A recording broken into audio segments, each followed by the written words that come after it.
Bienvenida Isabel, muchísimas gracias por estar aquí hoy con nosotros. No sé si me has oído hablar, pero tengo mucha ilusión, también te lo he dicho durante nuestras charlas. Así que, bueno, queridos polizones, tenemos aquí con nosotros en nuestra primera charla en la sección llamada Nuestras Científicas, a Isabel Almudí. Ella es bióloga evolutiva y del desarrollo, que yo había puesto solo bióloga evolutiva, pero en la parte del desarrollo también es muy importante. ¿Hay algo que suena raro? Un segundo, perfecto. Entonces, como estaba diciendo, tenemos en nuestra primera charla de nuestras científicas a Isabel Almudí, bióloga evolutiva y del desarrollo, y ella hace un trabajo bastante interesante con un bichito que se llama efímeras, creo que sí, ¿no? En español. Así que vamos a hablar hoy de eso, pero déjame primero presentarte que tenemos una lista larga de sitios en los que has estado, que creo que eso siempre es muy importante porque es mucho esfuerzo, ¿no? Lo que hacéis los científicos cuando tenéis que ir de un sitio a otro. Así que no se me olvide ningún sitio. Isabel es de Zaragoza. Se mudó a Barcelona para estudiar biología y allí se quedó haciendo el doctorado en el departamento de genética. Allí estudió la mosca de la fruta, que es como el modelo de insecto más conocido que se usa en muchísimos laboratorios, y estuve estudiando cómo las células adquieren su identidad de fotorreceptor en los ojos, supongo, ¿no? Podemos hablar, si quieres, un poquito de eso. Después se mudó a Zúrich durante 1 año y medio, para el doctorado, supongo, y allí siguió trabajando en Drosophila. Luego se enfocó también en Oxford, más en el tema evolutivo, ya no solo del desarrollo, para entender cuáles son las bases genéticas de las diferencias de tamaño de los órganos, bueno, de los ojos en las especies de Drosophila, y eso puede ser interesante para ver cómo funciona, por qué hay unos que son más grandes, otros que son más pequeños, y podemos ver cómo eso podría aplicarse a lo mejor en el futuro a humanos y demás. Después consiguió volver por una beca Marie Curie de la Unión Europea, para estudiar los nuevos ojos de las efímeras, que es este insecto que vamos a hablar bastante de él hoy, para trabajar en el Centro Andaluz de Biología del Desarrollo en Sevilla. Es decir, conseguiste volver a España con una beca, y también pues podemos hablar de si eso fue complicado, cómo puede funcionar y la situación de los científicos aquí en España. Y durante 5 años ha estado pues estableciendo estas efímeras como modelo para trabajar en el laboratorio, que es un trabajo muy duro, establecer un nuevo modelo. La verdad es que yo creo que es algo de lo más duro que hay. Y ahora está trabajando en la Universidad de Barcelona desde junio, gracias al programa Beatriz Galindo, que ahora tiene su propio laboratorio. La verdad es que enhorabuena, porque es difícil llegar hasta ahí. Sí, y ahora sigue trabajando con las bases, investigando cuáles son las bases genéticas del origen de nuevos órganos y cómo dichos órganos han permitido la diversificación de insectos en el planeta. Poca cosa, ¿no? Sí, ha sonado, hasta yo lo oigo y suena bastante impresionante. Luego en el día a día no es tanto, pero... No, sí. Pero bueno, eso es un poco el síndrome del impostor, ¿no? Al fin y al cabo, que está muy extendido entre los científicos. Pues, ¿qué te parece si empezamos hablando un poquito de, pues, qué significa para ti todo esto de haber salido fuera, haber vuelto, te sientes mejor aquí? Un poquito para ponernos en contexto, a lo mejor. Bueno, yo estoy muy contenta en todos los lugares en los que he estado, eso sí, y de hecho nunca... siempre supe cuando empecé a hacer la tesis que me iría a hacer lo que llamamos una estancia postdoctoral o un postdoc. Sabía que me iría fuera, no tenía muy claro si iba a ser dentro de Europa o me iba a ir a, yo qué sé, pues Estados Unidos. También es un lugar bastante común donde la gente, los biólogos van.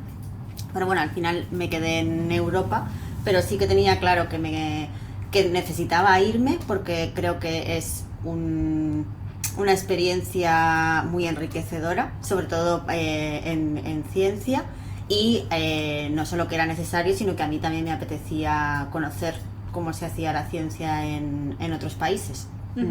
¿Y notas diferencia de cómo se ha hecho fuera y cómo se hace aquí en España?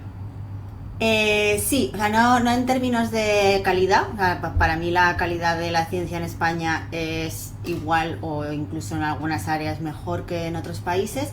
Pero claro, igual también la calidad es igual o mejor porque la falta de recursos económicos, la mayoría de las Exacto. veces, hace que seamos, el ingenio se, se expanda porque, claro, pues con pocos recursos hay que usar más imaginación. Por Mientras que supuesto. en otros países pues lo tienen mucho más sencillo. Pues es una pena porque eso demuestra que la capacidad está ahí y que, bueno, cuando volvéis y traéis el conocimiento que también hemos adquirido pues fuera, ¿no?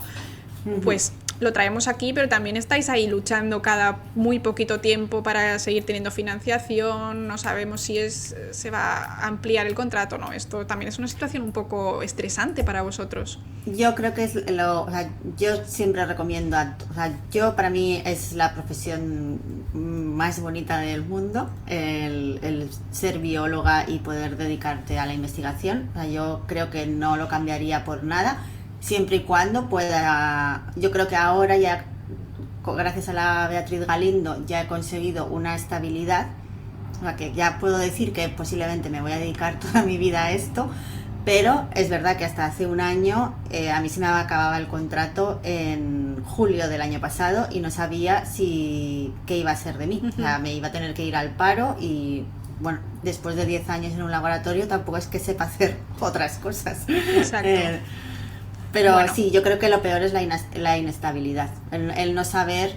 Es muy bonito el poder ir cambiando de proyectos y de países y de laboratorios, pero tiene su parte mala, o sea, su parte horrible, que es bueno, y de aquí a un año y medio, ¿dónde voy a estar? sí, la verdad es que para una persona de una edad, ¿no? Que no estamos hablando de 18 años, que te vas a estudiar fuera, que es todo, que da igual, ¿no? Lo que pase. Estamos hablando de personas que ya tenéis unos años de experiencia muy altos y que, hombre, pues eso es un valor que parece que en España no tampoco les gusta como decir, esto es un valor y vamos a invertir en ello. Pero bueno, pues ahí queda también nuestro granito de arena intentando que se facilite un poco esta situación para que cada vez pueda volver más gente formada. Porque al final, como has dicho, irse fuera es casi obligatorio, ¿no? Para poder destacar y poder optar a estas becas también. Sí, claro, o sea, en muchos casos ya es una exigencia o sea, de la propia convocatoria que necesita cierta experiencia internacional. Pero es que yo aparte creo que, o sea, como experiencia vital no es que sea necesario, o sea, puedes tener otro tipo de experiencias, pero el hecho de ver cómo funcionan en otros países, pues con otras culturas, es abrirte mucho más la mente. O sea, tú en un laboratorio, cuando empiezas a trabajar con tus compañeros de laboratorio, no los conoces, y además ahora, tal y como está la ciencia en el 2021, que es muy colaborativa y que ahora ya no se trata de. Bueno, en algunos casos sigue pasando, pero lo general ahora, cuando miras artículos científicos, lo que ves es que son varias instituciones de varios países o varios continentes los que han aunado esfuerzos para conseguir los resultados. Entonces el estar fuera y enfrentarte a tener compañeros de culturas completamente diferentes o ver otras maneras de trabajar también te ayudan a ser más abierto o más abierta a la hora de establecer colaboraciones, de entender un poco. Bueno, ahora estoy hablando con estas personas y me están contestando un poco raro, no sé si es normal que me contesten así Claro. entonces yo creo que es muy enriquecedor el salir fuera Pues y sí, vivir otras culturas. pues sí, porque esa experiencia también de tratar con las personas pues en tu caso, ¿no? Que hablan tipo base en alemán, que a lo mejor cuando traducen al inglés ciertas cosas las dicen de manera distinta, y pues sí, pues la verdad es que está muy bien que podamos salir, pero ojalá pues podamos más gente también volver. Sí, claro. Sí, lo fenomenal sería poder Sería ideal. irse para poder volver. Porque con lo bien Pero, que se vive en España es una pena, pero bueno. Entonces, tú trabajaste con Drosophila durante tu doctorado y estabas buscando qué pasaba con los fotorreceptores, qué es lo que hace que un fotorreceptor sea un fotorreceptor, ¿no? ¿Puedes explicarnos un poquito en qué trabajaste? O sea, justo sí, qué bueno, pasó. Bueno, claro, normalmente cuando tú tienes durante el desarrollo embrionario, claro, se parte de una célula que es el huevo, o sea, que está fecundada, o sea, el ovocito fecundado por un espermatozoide, pero es una única célula que al final del desarrollo embrionario tiene que ser capaz de generar todas las distintas células del cuerpo del animal, en este caso. Entonces, claro, en esa célula está toda la información necesaria para formar un fotorreceptor del ojo, una queta, bueno, estoy hablando de mosca, de drosófila, pero bueno, se aplica a un ser humano también. Una queta, una célula epitelial del intestino. Todas estas instrucciones están dentro del material genético, en el ADN de la célula. Y mediante los procesos que se llaman morfogenéticos que ocurren durante la embriogénesis, lo que ocurre es que esas instrucciones van haciendo que las células, que son células indiferenciadas, por así decirlo, o sea, que no tienen unas características específicas de cada tipo celular, vayan poco a poco diferenciándose en los distintos tipos celulares, o sea, el fotorreceptor, la queta, la célula epitelial, etcétera, etcétera. Entonces, en mi tesis, todas estas instrucciones, aparte de estar en el ADN, se transmiten en las células por unas vías de señalización. O sea, son genes que señalizan y que hay unas cascadas génicas que al final van dando instrucciones a las células para que se diferencien en tipos celulares determinados. Y durante mi tesis lo que yo me dediqué a hacer es ver cuáles son los genes que participan en vías de señalización para la determinación de esos fotorreceptores. O sea, por qué una célula dentro de un embrión de mosca y posteriormente una larva de mosca, porque una célula indiferenciada al final acaba siendo un fotorreceptor. Y cuáles son los genes de esas vías de señalización que participan en ese proceso. Esto parece a priori, bueno, ciencia básica, ciencia como muy, entre comillas, y a mí que me importa, ¿no? Pero esto tiene una importancia muy grande, ¿no? Porque como tú has dicho, da igual aunque sea insecto o aunque sea humano, al final conocer cómo pasan las cosas nos puede ayudar con eso. Esto tiene aplicaciones, ¿no? A largo plazo para encontrar cosas, ¿no? Que cómo funcionan las cosas nos tiene que servir para algo en el futuro, ¿no? Sí, de hecho, bueno, yo soy una gran defensora de la ciencia básica, incluso aunque no sirviera para nada, sirve para que tengamos conocimiento de qué es lo que pasa a nuestro alrededor y, ante todo, el ser humano es un ser curioso y necesitamos saber de nuestro entorno y de nosotros mismos. Eso queda Por dicho. supuesto, O sea, yo, sí, ciencia básica, sí, aunque no tenga aplicación. Pero aparte, también es verdad que hay muchos proyectos de ciencia básica que han nacido como ciencia básica y solo como frontera de conocimiento y porque querer saber, que sin embargo, posteriormente sí que han tenido una aplicación y no hay más que ver, por ejemplo, pues ahora que estamos con la vacuna del coronavirus, que es de RNA, todas las investigaciones en las que se ha basado la vacuna de RNA empezaron en los años 60 y 70, pero solo para estudiar las funciones del RNA, no pensando en una vacuna que curaría una pandemia en el 2021. O lo mismo ha pasado, por ejemplo, no sé si supongo que en algún programa habréis hablado de Francisco Múgica, que es el descubridor del sistema CRISPR, pero claro, este investigador se dedicaba a mirar los sistemas de defensa de bacterias. Claro. Él nunca, cuando estudió eso, bueno, lo sigue estudiando, de hecho, nunca pensó que podría tener una aplicación que de hecho es una revolución para la biología y la biotecnología en el siglo XXI.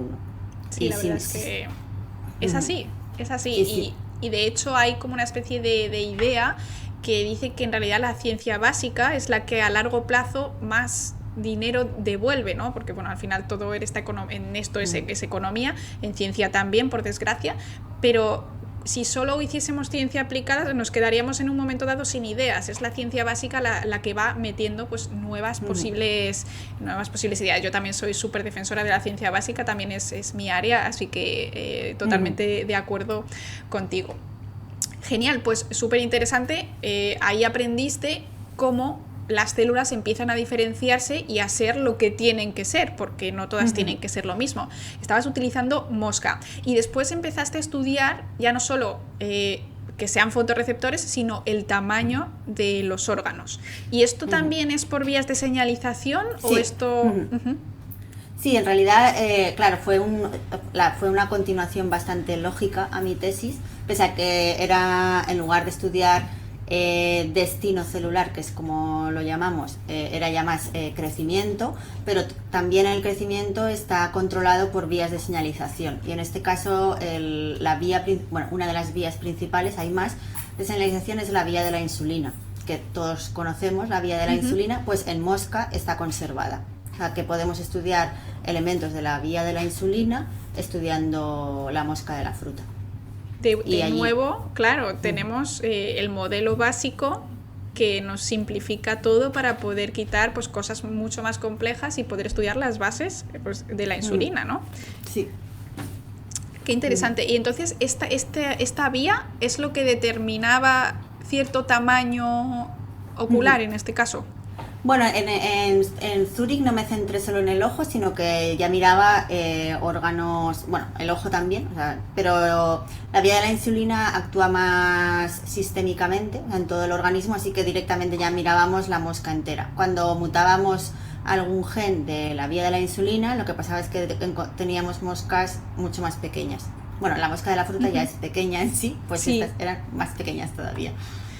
Qué monas, mosquitas pequeñas. Y esto podríamos entonces aplicarlo también al tamaño de los órganos de todas las, a lo mejor, especies de homínidos, digamos, ¿no? Podría estar también, supongo que habrá muchos más factores, será más complejo, pero también podría estar explicando por qué el Australopithecus era así y nosotros somos así, ¿no? A lo mejor ciertos cambios.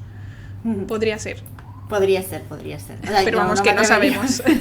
Yo, como siempre, elucubrando con mis cosas. Bueno, estupendo. Y entonces, luego empezaste ya con las efímeras. No. Hay un paso intermedio, que es que con lo que sabía de desarrollo de ojo y control de tamaño, me fui a Oxford a hacer otro postdoc para mirar la evolución en el tamaño de los ojos. Entonces ahí comparabas no solo mosca de la fruta, ¿no? Porque evolución... sí, pero claro, la mosca de la fruta, la que usamos en el laboratorio, normalmente es Drosophila melanogaster. Pero claro, Drosophila melanogaster es una especie del género Drosophila, que hay bastantes más especies. Entonces lo que hacíamos era mirar otras especies de Drosophila, como Drosophila simulans y Drosophila mauritiana. La Drosophila mauritiana es porque es endémica de la isla de Mauricio. Lo que pasa que teníamos moscas de la isla de Mauricio en el laboratorio, pero ya las había colectado No fuiste tú a Mauricio, no. Por desgracia. Por desgracia ya las habían traído antes. Entonces yo no fui a Mauricio.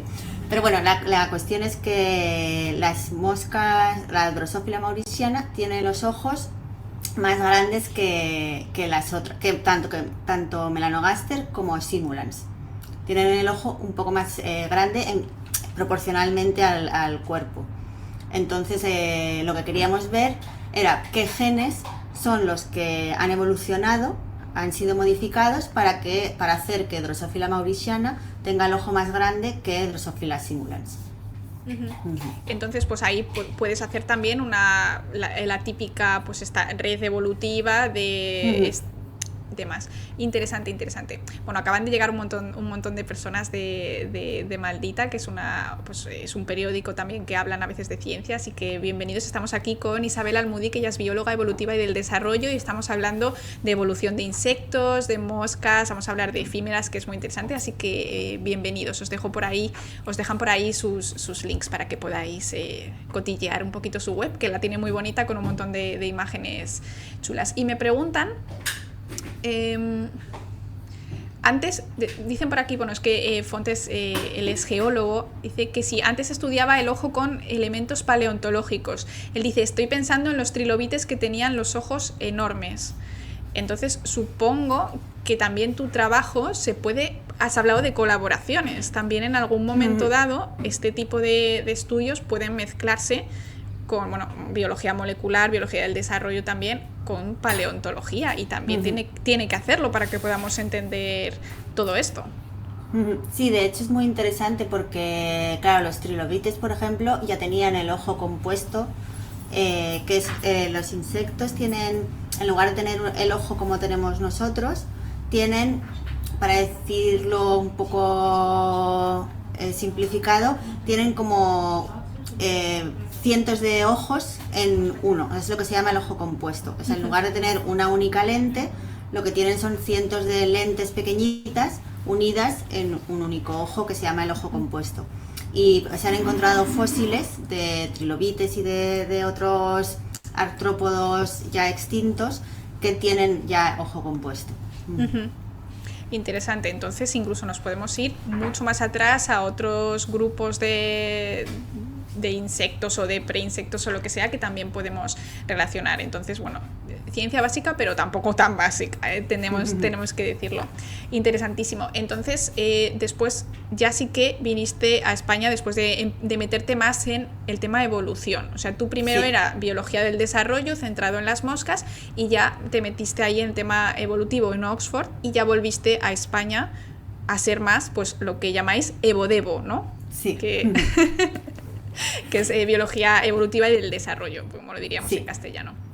Sí, bueno, porque, claro, la evodevo es una ciencia bastante reciente. De hecho, ayer acabé de dar la última clase de la asignatura que estoy dando ahora, que es evodevo, y es una asignatura bastante reciente, pero es muy bonita, y lo que hace es utilizar todo el conocimiento de la evolución, la teoría evolutiva, con el desarrollo embrionario y juntarlo en una ciencia, porque y la genética molecular también es muy importante, porque en realidad lo que se ha visto a lo largo de los años, desde que Darwin postuló la teoría de la evolución, Darwin y los demás, es que las formas que realmente vemos son formas que se han generado durante el desarrollo embrionario. Entonces, para entender la gran diversidad de formas de cualquier organismo vivo que vemos en la Tierra, todos esos cambios y los procesos evolutivos han tenido que actuar sobre el desarrollo embrionario. Entonces, es muy importante estudiarlo, la evolución, pero teniendo siempre en mente cómo esos organismos se han desarrollado, cuál es la embriogénesis de esos organismos. Claro, y de hecho algo que se suele decir mucho es que en los primeros pasos del desarrollo, incluso de humanos, nos parecemos más a las especies de las que venimos, y luego ya vamos sacando pues las cosas nuevas. Entonces, por eso también es muy importante conocer qué es lo que diferencia a lo mejor a los insectos, porque estaban mucho más atrás, ¿no? Bueno, entre comillas, ¿no? Atrás, que no por ser más, tener más cromosomas somos más avanzados, que nadie venga aquí a decirnos nada, pero sí que nos puede dar un montón de información sobre esos primeros pasos también del desarrollo embrionario humano. Así que muy, muy importante. Entonces, llegaste y te empezaste ya empezaste con la evolución, y en Sevilla empezaste a trabajar con un nuevo modelo. Así que es. Sí. A mí eso es lo que más me interesó, me pareció increíble. Tengo aquí la foto, creo que este es el macho y esta es la hembra, ¿lo tengo bien? Sí, perfecto.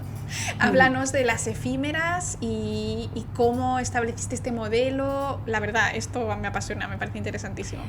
Pues la verdad es que fue todo claro, al final, como siempre, a base de colaboraciones, de ir a congresos, de conocer a gente. Y bueno, en Sevilla yo estuve trabajando, la Marie Curie es un programa postdoctoral, y estaba supervisada por Fernando Casares, que trabaja allí del CSIC, y me llamó un día de, oye, mira, claro, él sabía que yo estaba interesada en la evolución de los ojos, y dice, mira, alguien me ha hablado de estos insectos, ¿por qué no montamos entre los dos una propuesta de proyecto y te vienes aquí y lo haces? Y mira, pues al final todo funcionó bien y me dieron el proyecto, y ya decidí que no podía quedarse solo en un proyecto de 2 años, sino que esto tenía interés para mucho más. ¿Y por qué las efímeras? Bueno, las efímeras son muy interesantes, son muy interesantes por muchos aspectos diferentes, pero evolutivamente, si miramos el árbol de los insectos, tenemos como... por aquí. Ahí está. Ahí está. Sí, pues tenemos primero, los primeros insectos que divergieron eran insectos que no tenían alas. Los insectos no tenían alas, que es como los pececillos de plata, por ejemplo, o los colémbolos. Y luego hubo un punto que aparecieron las alas de los insectos, y esto lo que hizo fue transformar completamente el panorama, porque eso les hizo capaces de conquistar nuevos nichos. Fueron los primeros organismos que consiguieron conquistar el cielo, y eso les hizo tener capacidad de diversificarse mucho más, y de hecho es que son el mayor grupo de especies, lo encontramos en insectos, que son los escarabajos, pero bueno, en efímeras también hay más de 3.000 especies diferentes de efímeras, para que las alas realmente les han dado una ventaja evolutiva muy importante. Y dentro de los insectos alados, las efímeras son consideradas, junto con las libélulas, las primeras o los insectos actuales más relacionados con el primer insecto que desarrolló alas. Claro, entonces lo que estabais buscando era algo que os diese esa primera pista de alas. O sea, la palabra es alas, ¿de dónde salen las alas? Porque teníamos arañas, los colémbolos, crustáceos, tal, no tenían alas, y de repente, ¡pum!, aparecen. Entonces, tanto las libélulas como las efímeras es lo que está más cerca de ese ancestro común a todos los insectos que tienen alas, ¿no? Entonces, esa sería la base de por qué. Claro. Luego, además, se añade que las efímeras tienen un ciclo vital mixto, y por ejemplo, las hembras ponen los huevos dentro del agua. Las fases juveniles o larvas o ninfas, como las queramos llamar, viven en el agua, y llega un momento que salen del agua ya como adultos, se aparean y mueren. Bueno, y ponen huevos otra vez, pero bueno, se cierra el ciclo en el aire. Entonces, esa transición entre poder tener la oportunidad de estudiar las adaptaciones a distintos ambientes, como son el acuático y el aéreo terrestre, también era muy interesante desde el punto de vista evolutivo y adaptativo. Claro, es que es muy distinto vivir en agua que vivir en aire. Claro. Y además en agua tienes que nadar, y en aire tienes que flotar, bueno, volar, lo que sea. Interesantísimo. Pero claro, nadie había trabajado con estos insectos antes. O por lo menos no estaba como muy establecido, ¿no? Entonces empezaste básicamente de cero. ¿Cómo se establece un nuevo modelo de estudio? ¿Fuiste con un cazamariposas al campo? Cuéntanos, por favor. Qué ilusión. Bueno, en realidad sí que había gente que trabaja en temas de ecología y ecología de ríos, sí que históricamente han trabajado mucho con efímeras, porque las efímeras es la base alimenticia o sea, cualquier cosa que vive en un río come efímeras. Pobrecitas. Sí. Pero así como en un sistema para un laboratorio de Bodevo, la verdad es que no había prácticamente nadie. Había un laboratorio en Estados Unidos que tenía una especie de efímeras, pero que no la tenía como cultivo de laboratorio, sino que yo entiendo que ellos también salían al campo con el cazamariposas. Sí. Y en Japón también había unos investigadores que habían publicado un artículo que también habían hecho algún experimento en una efímera, pero no lo habían estabulado como nosotros. Entonces lo que hicimos, pues efectivamente, fue coger un bueno, en este caso no era cazamariposas porque cogíamos las ninfas, pero nos cogíamos el coche, nos íbamos a Alfacar en Granada y íbamos a unas albarcas que hay allí con muchísimas efímeras y cogíamos las ninfas de la alberca y nos las traíamos al laboratorio. O sea, cuando son chiquititas, recién nacidas, las cogíais del agua y al laboratorio. Sí. ¿Y fue rápido, fue lento? Porque yo creo que esto es mucho trabajo. Fue un poco lento porque claro, las efímeras se aparean. No sé si lo que es más famoso de las efímeras es esos enjambres de miles y miles sobre todo hay un río muy famoso en Hungría que se llena de efímeras. O sea, claro, emergen más o menos en inglés se llaman mayflies, que quiere decir moscas de mayo. Pero bueno, no solo aparecen en mayo, pero sí que es cierto que hay durante una semana o 2 o 3 días que emergen todas a la vez del agua como adultas y lo único que hacen es formar enjambres de miles de individuos, se aparean mientras vuelan y ya pues ya está, ya han hecho todo. Y de hecho por eso se llaman efímeras, porque como adultas viven unas pocas horas o días. O sea, una vez se han apareado, se acaba. Mueren. ¿Y cómo imitas esto en un laboratorio? Porque...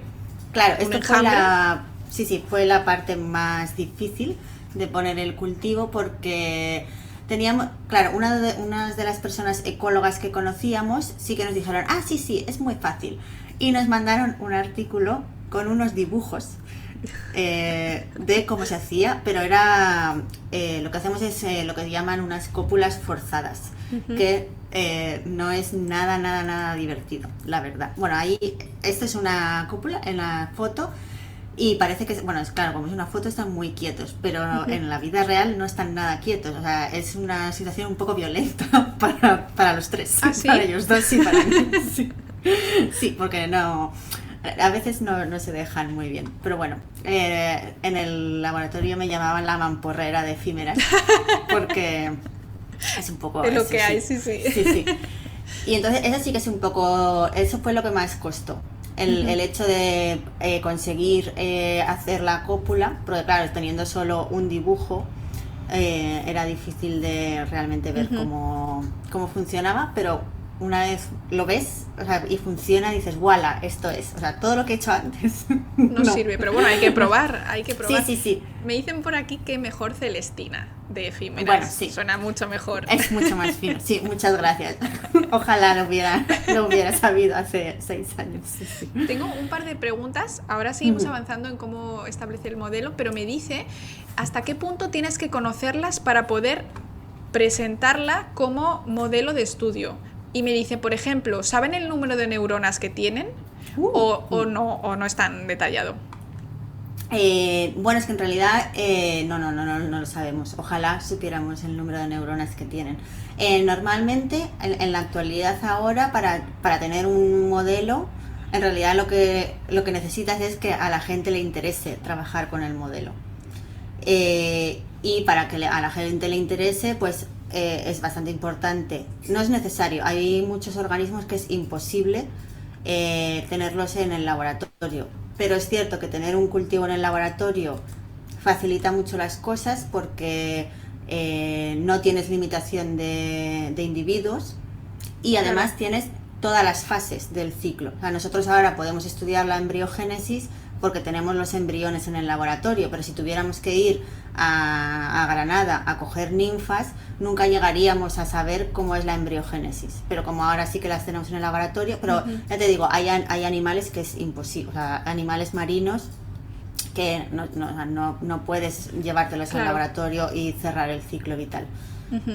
Entonces, al final, el trabajo que tú hiciste fue el de tener todos los estados de la vida de la efímera controlados en tu laboratorio sin necesidad de traerlas. O sea, tú antes podías trabajar con efímeras si querías, pero no tenías las ventajas que te proporciona tenerlas, pues cuando llegas por la mañana, abres la oficina, el laboratorio y las tienes ahí. Entonces... Claro, es que ese es el punto de partida, porque a partir de ahí, no quiere decir que solo teniendo la efímera en el laboratorio ya esté todo, pero te permite ya seguir haciendo cosas. O sea, por ejemplo, el hecho de que nosotros pudiéramos secuenciar el genoma, el tener las efímeras en el laboratorio, primero nos permitió tener una línea inbred, o sea, una línea que cruzábamos entre hermanos. Entonces, a la hora de secuenciar es mucho más fácil porque no tienes heterocigosis y me refiero, sí, el cromosoma de la madre y el cromosoma del padre son parecidos y a la hora de secuenciación, por las técnicas de secuenciación que hay hoy en día, cuanto más parecidos son, más fácil es de obtener la secuencia del genoma. Entonces nosotros, como teníamos muchas generaciones de efímeras que cruzábamos la hermana con el hermano, la hermana con el hermano, pudimos tener una buena secuencia de genoma. Además, no solo secuenciábamos el ADN, sino que también secuenciábamos el ARN, que el ARN son los genes que se van a expresar en cada uno de los tejidos. Pues también pudimos hacer eso, pudimos secuenciar ARN de distintos tejidos para ver qué genes se estaban expresando. Y eso, si no lo hubiéramos tenido en el laboratorio, no hubiera sido imposible, pero hubiera sido un poquito más difícil. Claro. Y me pregunta Alex que por qué tienen una vida tan corta. ¿Hay alguna razón para que mueran así de rápido o es simplemente se ha dado así y...?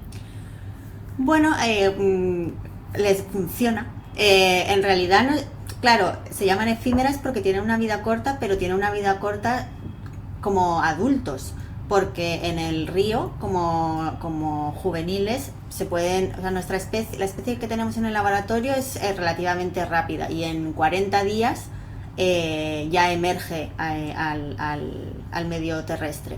Pero, por ejemplo, hay efímeras que se pueden estar un par de años como juveniles en el río. ¿Y por qué se mueren después de aparearse? Porque esto es también muy interesante, cuando pasan del medio acuático al medio aéreo, hacen una metamorfosis incompleta, o sea, cambian, tienen algunos cambios morfológicos, y uno de ellos es que pierden el sistema bucal, o sea, dejan de alimentarse. Anda. Entonces tienen los días contados, es lo que hay, no hay otra. Sí, sí. Interesante. Pero, de hecho tienen... Ay, perdón. No, dime. No, que eso, que solo tienen energía para aparearse y ya. Claro, usan todo el resto de energía que han estado comiendo como locas de chiquititas, sí. Salen y la utilizan en sus últimos días para aparearse, que es la función que tiene pues el último estado. Pero yo he leído en los documentos que me mandaste que son... ellas ponen los huevos casi a la vez que los huevos se abren. O sea, no son vivíparas, pero como que casi dan a luz a esos huevos listos, ¿no? Porque no sé si la mayoría de los insectos o muchos insectos ponen los huevos y pasa unos días hasta que esos huevos eclosionan. Pero en este caso yo había leído que es cuestión de casi de segundos o de minutos. Sí, bueno, esto solo es en la especie con la que tenemos en el laboratorio. Otras especies sí que dejan los huevos y los huevos se desarrollan en el agua, o sea, en el lecho del río, se desarrollan normalmente, o sea, son ovíparos normales de libro. Pero la especie con la que trabajamos nosotros sí que es ovovivípara, que quiere decir que la madre mantiene los huevos en el abdomen y solo cuando ha acabado el desarrollo embrionario suelta los huevos en el agua y entonces inmediatamente eclosionan. Que yo creo que en YouTube hay un vídeo de los investigadores que nos ayudaron, los ecólogos estos de Estados Unidos, que si ponéis en YouTube Mayflies hatching eggs o algo así, veis la secuencia de una hembra soltando los huevos y eclosionando, y la verdad es que es muy impresionante. Y la primera vez que yo lo vi en persona en el laboratorio, vamos, casi me caigo de culos porque es curioso. Es muy impresionante. Echarle un ojo, chat, ahí que que no se os pase. Me preguntan por aquí, bueno, no lo han dicho así, pero bueno, esto de que tengas este inbreeding, ¿no? Porque he leído que hicisteis 7 generaciones de hermanos. Esto no tiene efectos negativos porque siempre es lo que oímos, ¿no? De familias que se casan con sus primos y demás, al final... ¿Esto os ha traído problemas? ¿Es una de las limitaciones o es normal y ya está para trabajar?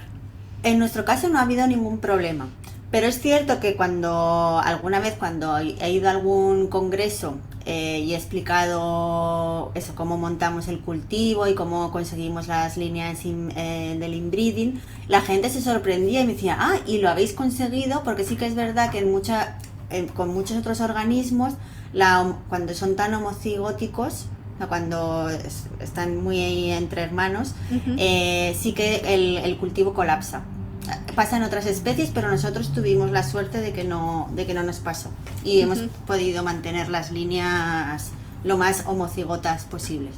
Claro, es que en realidad la secuenciación también, la última que ha salido del genoma humano, la más completa que hay, de hecho no hay cromosoma Y porque también es una línea celular homocigota entre comillas, que son pues todos los pares de cromosomas son iguales entre sí, entonces como era cromosoma X, pues ahora no tenemos algunas partes pequeñitas secuenciadas del cromosoma Y, entonces al final es lo mismo. Y también, como has dicho, vosotros secuenciasteis el ADN y también hicisteis análisis de ARN y hubiera sido una auténtica locura tener esta muestra tiene estos padres y esta muestra tiene estos otros padres. No hubierais podido poner tampoco cosas en orden, ¿no? Sí, de hecho, nosotros tenemos de efímeras, hay otra especie de efímeras que también tiene el genoma secuenciado y está público en las bases de datos. Y claro, nosotros muchas de las cosas que hacemos, aparte de otras, pero es mirar si lo que encontramos en nuestro genoma es único de la especie que tenemos o si es más general de todas las efímeras. Y cuando miramos el otro genoma, siempre encontramos muchos genes que están duplicados. Y decimos, uy, ¿qué pasa con esto? Y al final hemos llegado a la conclusión de que lo que pasa es que estas personas sí que cogieron una efímera del campo que posiblemente era heterocigota y por eso se encuentran muchos genes duplicados, porque no son capaces de, o sea, si son 2 alelos muy diferentes, a la hora de hacer el análisis, o sea, todo el programa informático detrás para conseguir la secuencia del genoma, posiblemente si son tan diferentes que no los colapsa en un único gen y por eso da como que tiene 2 genes. Claro. Pero en realidad es el mismo, lo que pasa que es el alelo del padre y el alelo de la madre. Entiendo, es como si alguien comparase 2 genomas de 2 personas a lo mejor muy distintas y dijese, bueno, es que esta persona tiene este gen en los ojos porque los tiene marrones y esta persona tiene este otro gen, son 2 genes distintos. Claro. Bueno, pues a lo mejor es el mismo que ha cambiado ligeramente para dar lugar a esas adaptaciones evolutivas, pero sigue siendo dentro del cromosoma. Seguiría estando en ese mismo lugar, eso uno u otro, no los dos. Claro. Entiendo. Muy interesante. Entonces, establecisteis este modelo y os ha pedido alguien, porque yo sé que cuando trabajas en un laboratorio, si tú, por ejemplo, publicas algo, hay gente, yo he trabajado con levaduras y mucha gente nos pedía, ¿nos puedes dar esta cepa? Y entonces tú la mandabas por correo. ¿Esto también os ha pasado? ¿Habéis visto más laboratorios que están empezando a trabajar? De hecho, justo la semana que viene, me visita en Barcelona una investigadora de Alemania que también está interesada en empezar a trabajar con efímeras y viene aquí a ver cómo hacemos la cópula. Y no va a tener que usar el dibujín de los años 70, o sea, lo va a poder ver en vivo. Y como tenemos también las ninfas en el incubador, o sea, un poco para aprender cómo tenemos nosotros el cultivo para ella poder luego reproducirlo en Alemania. Claro, eso es parte de lo bonito de establecer un modelo, porque bueno, pues todos los modelos que conocemos, tú cuando vas a un laboratorio que trabaja con mosca, que trabaja con levadura, con ratones, vas aprendiendo las técnicas del que estaba antes. pero en vuestro caso, como sois vosotros los que lo habéis establecido, hay pues ahora mismo muy pocos laboratorios en el mundo que sepan cómo hacer las técnicas. Que eso no es algo que sea muy fácil transmitir en un paper. Tú puedes explicarlo, pero al final pues cada maestrillo tiene su librillo. Sí. Y son esos truquitos los que también son muy importantes que no se pierdan, porque es mucho tiempo que tú perdiste para aprenderlo. Pues si otra persona no lo pierde y se pone directamente a hacer experimentos interesantes, pues mejor para la ciencia, ¿no? Claro, claro. Sí, por supuesto. Interesantísimo. Entonces, con este modelo te vienes allá a tu propio grupo. Tú lo viste tan claro y dijiste, tiene muchísimas ventajas, es algo nuevo, y ahora eres directora de un grupo de investigación en la Universidad de Barcelona. Primero, enhorabuena, porque pues, es un logro muy importante para cualquier científico. Y cómo, bueno, antes de ponernos en experimentos más de efímeras, que son muy interesantes, ¿cómo es ser directora de grupo? Llevas poquito, pero bueno, ¿cómo es ser como la que manda, la que organiza todo? ¿Es muy complicado, simple? Cuéntanos. No puedo contar mucho porque o sea, de facto llevo desde junio, pero en octubre tuve a mi primo, o sea, antes de octubre mi grupo era yo, pero me mandaba a mí. Desde octubre tengo una persona trabajando para mí y ahora ha empezado a venir un chico que va a hacer el máster, o sea, el trabajo de fin de máster. O sea, que ahora ya sí que puedo decir que tengo un equipo. Y la verdad es que estoy muy contenta tanto con María como con Todd, que son las personas que trabajan ahora con efímeras aquí. Y bueno, yo lo veo, o sea, yo de momento estoy bien. Sí que es verdad que es un poco de cambio porque en mis etapas postdoctorales yo he estado mucho en el laboratorio, o sea, he hecho todos los experimentos, incluso los análisis informáticos también yo hacía bastante bueno, no todo, pero algún análisis también he hecho yo. Y claro, pasar de no estar controlando todo lo que haces en primera persona, sino ya más gestionando cómo lo hacen los demás, es un cambio. Pero bueno, también me apetecía, la verdad. Entonces, cambio, pero para bien. Por ahora estás contenta. Un grupo pequeñito, pues es más fácil de gestionar y supongo que si tú tienes muchas ideas y sobre todo yo creo que lo interesante de tu caso, de trabajar con las efímeras, es que es tan nuevo que van a salir cosas. Empezáis a buscar y tienen que salir cosas porque es súper distinto. Entonces, a mí me parece súper buena idea y ya te digo que es lo que más me llamó la atención, porque en mi laboratorio donde yo trabajaba también establecimos un nuevo modelo, no era nuevo, pero también era muy poco utilizado, Chatomium thermophilum, y sí que es verdad que era de donde más sacábamos, porque al fin y al cabo no había nadie que trabajase con ello, entonces eso te da una ventaja, así que yo creo que veremos cosas interesantes publicadas en los próximos años, yo estoy segura. Entonces, cuando empezasteis a trabajar con las efímeras, estableces el modelo, ¿qué analizas y qué encuentras? ¿Qué nos ha enseñado la efímera por ahora? Pues por un lado, estudiando el genoma y los transcriptomas, o sea, los RNAs, nos ha abierto muchísimas vías porque... Claro, siempre lo hicimos un poco en el enfoque de la transición acuático y terrestre, de ver los dos hábitats, y la verdad es que fue bastante sorprendente porque cada cosa que mirábamos encontrábamos algo como muy interesante.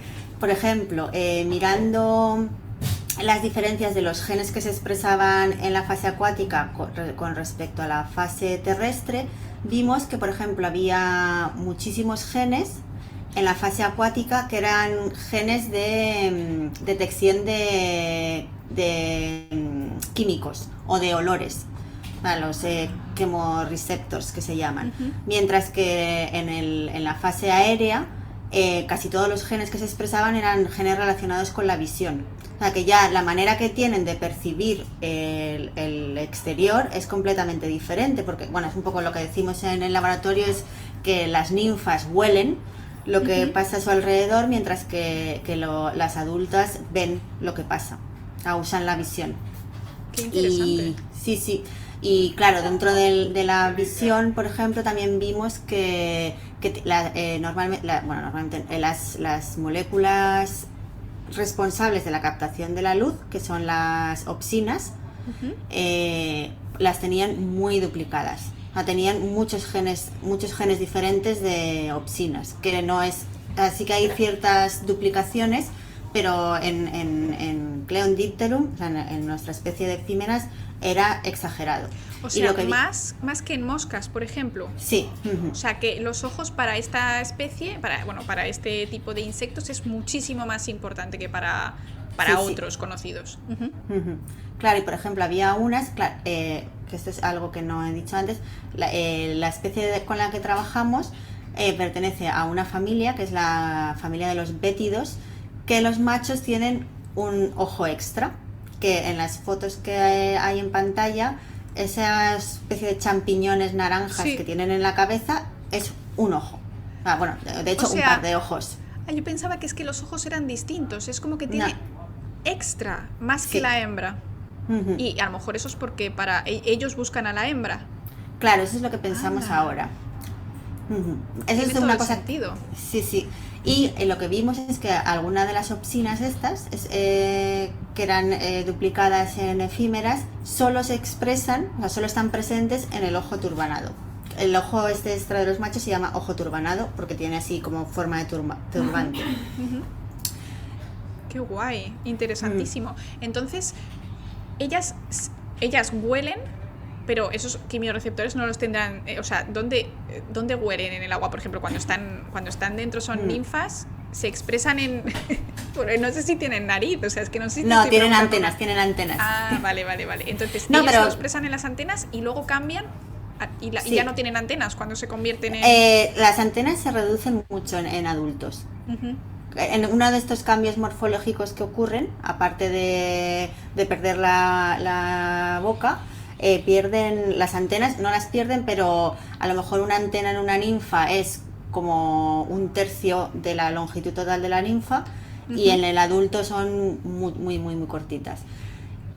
Y a ver si tengo, creo que no tengo, de hecho, tengo esta foto de las chiquititas. Esta es la ninfa, sí. Pero aquí, no sé, es que la antena en la ninfa se sale de la foto. O sea que es mucho más larga. Vale. Sí. Vale. Y otra cosa interesante que descubrimos, ahora que pones esta foto, es que las flechas blancas que hay en esa foto, lo que está señalando son lo que se llaman las branquias abdominales. Y esas branquias abdominales, que para el origen de las alas también son muy interesantes, pero esas branquias abdominales siempre se ha sugerido que las utilizan en el agua para respirar. Vale. Para respirar o como mucho para medio de locomoción, un poco para ayudarse a moverse. Pues nosotros, estudiando los quimiorreceptores, los genes quimiorreceptores, lo que descubrimos es que hay algunos de estos quimiorreceptores que se expresan en las branquias abdominales. O sea que además de tener una función respiratoria, también es posible que tengan una función sensorial. Interesante, entonces, y luego las pierden, porque claro, luego las pierden. Si todas las supuestas funciones respiratoria, natatoria y sensorial ya no la necesitan después, pues las pierden cuando se hacen adultas. Adultos. Qué interesante. Entonces descubriste esta superexpresión de opsinas, que son estas moléculas para la detección de la luz. Descubristeis cómo sienten a través de estas branquias. Bueno, quizá no como sienten, pero que tienen muchos quimiorreceptores y que por lo tanto son muy importantes para las ninfas, para los pequeñitos cuando están dentro. Y entonces cuando yo entro en vuestra web veo todo el rato de dónde nacen las alas, ¿no? Esta evolución de novo, que de hecho a mí fue lo que más me llamó la atención, porque para nuestros polizones, nuestra gente que nos está escuchando, cuando pensamos en evolución, los biólogos, los bioquímicos, pensamos en pequeños cambios, ¿no? Vamos a poner el ejemplo de las alas de los pájaros, ¿no? Teníamos extremidades superiores que fueron teniendo pequeños cambios y se convierten en alas. Y entonces esto es algo que a nadie le explota la cabeza. Pero en los insectos, ¿de dónde vienen las alas? Porque los insectos que tenemos por aquí, esta imagen, ¿no? branquias fuera, aquí. Nada que hubiese antes tenía algo ahí. Entonces, esta aparición de este nuevo órgano, ¿estáis estudiándolo? ¿De dónde Estamos viene? estudiando. Es un misterio todavía. Todavía pero es un sí. misterio. Sí, bueno, hay hipótesis, pero todavía está por resolver, la verdad. Y es una cosa que queremos, bueno, que de hecho estamos estudiando ya en el laboratorio. Es muy interesante. Y aquí tenemos, por ejemplo, esta imagen. Esto es un ala, ¿verdad? No, Creo. No. ¿ves? Es que esto es una branquia. Y lo que está marcado en verde amarillento, son los quimiorreceptores. Anda, o sea, esto es lo que os dio la pista de esto tiene muchísimos quimiorreceptores, seguramente lo utilicen para saborear. Entonces, ahora lo que estáis haciendo es intentar averiguar de dónde vienen las alas de los insectos, que nadie sabe a día de hoy. Esto es una incógnita en el mundo científico. Entonces, pero como tú bien, por error, pero una de las hipótesis que hay es que precisamente las alas de los insectos se desarrollaron a partir de las branquias abdominales. Por eso es normal que haya... Anda. Vale, o sea, que no la he cagado tanto. No. O sea, de hecho, la hipótesis que intentamos demostrar nosotros, si las alas y las branquias están genéticamente relacionadas, lo cual nos daría una pista bastante fuerte de que posiblemente tienen un origen común. Que lo que quiere decir, así hablando en plata, es que posiblemente se desarrollaron a partir de un tipo parecido de estructura. Claro, y esto tendría sentido porque no ha aparecido de nuevo de la nada, en plan vino aquí alguien y puso unas alas, sino que a lo mejor estos genes se duplicaron en un momento determinado, fueron cambiando y finalmente se dieron unas protoalas que terminarían siendo alas. Sí. Porque según esta foto no están en el mismo sitio, es decir, las alas serían torácicas, no sé si me estoy inventando cosas. No. Y las branquias son abdominales, ¿no? Sí, es decir, tiene que haber un cambio extra. Sí, pero bueno, es que lo que en el fossil record, o sea, en los fósiles que tenemos de insectos primitivos, sí que parece ser que los insectos primitivos que no tenían alas, pero tenían branquias tanto en el tórax como en el abdomen. ¡Anda! Y eso es una de las hipótesis que realmente soporta o apoya, da fuerza, sí. Apoya la hipótesis de que alas y branquias están relacionadas evolutivamente, porque los fósiles mencionan estas... O sea, hay fósiles que tienen todo. Entonces, Kukalova Peck, Jarmila Kukalova Peck, que es una paleontóloga que ha promovido mucho esta hipótesis, sugiere que en algún momento dado de la evolución las branquias del tórax se hicieron un poco más grandes y que empezaron a ser más móviles y más rígidas, y eso es lo que permitió a las primeras efímeras volar. Yo ya lo veo, noticias en un par de años, se descubre un fósil con unas pseudoalas en el tórax similares a uno anterior que tiene branquias, y además vuestros datos de secuenciación demuestran que eso que está relacionado genéticamente. Dicen por aquí, es como ciencia ficción otra vez. Todo lo que vemos aquí en este canal nos demuestra que no hace falta leer libros de ciencia ficción, que tenéis que ir a las noticias de ciencia, a nuestros investigadores, porque es que, o sea, yo me he quedado, o sea, estamos todos así, ¡puf! De repente lo vemos claro de dónde vienen las alas, y es algo que yo cuando leí dije, ¿de dónde vienen? No lo sé, nunca me lo había planteado. Claro, ahora lo que queremos hacer en el laboratorio, que eso sí que sería, si sale, sería maravilloso, es intentar, mutando ciertos genes de los que sospechamos que pueden estar involucrados en el desarrollo de las alas y las branquias, mutarlos y conseguir transformaciones O sea, que una branquia se transforme en un ala y viceversa, que el ala, o sea, que podamos transformar el ala en una branquia. Y Claro. eso es una cosa que estamos intentando ahora, pero todavía no os puedo decir. Hombre, nada. esto es como decía por aquí alguien, esto es un trabajo titánico. Tú tienes una secuencia de genes que tiene tantas letras, ¿no? 3.000 letras, y la diferencia entre uno y otro son 500. Pues ponte a cambiar esas letras a ver cuándo te sale el ala. O sea, realmente esto no es un trabajo simple, no es como, sí, yo hago un mutante y me sale un ala. No. Que la gente no piense que esto tiene nada de simple, es un trabajo titánico, pero en realidad yo creo que nos hemos llevado como una muy buena impresión de toda tu carrera investigadora, que nos ha parecido alucinante. La gente estaba comentando que le parecía interesantísimo, les ha gustado muchísimo, están aprendiendo un montón, y yo no sé si se me ha visto en la cara, pero cuando has dicho lo de las branquias torácicas y tal, yo ya he dicho, ya está, lo he visto claro, hemos descubierto América. La verdad, interesantísimo, así que no te quiero quitar tiempo, que sé que estáis a tope, además que poner a punto pues nuevos estudiantes, nuevo laboratorio, es muchísimo trabajo. Y de nuevo pues te quiero dar las gracias. No sé si quieres añadir algo, un tema que te apetezca comentar, algo, no sé, lo que quieras. No, y bueno, solo darte las gracias a ti y a toda la gente que ha aguantado, que los científicos solemos ser bastante chapas cuando hablamos de nuestro trabajo. Por eso creo que al final solo acabamos relacionándonos científicos con científicos, porque el resto de la gente se aburre mucho.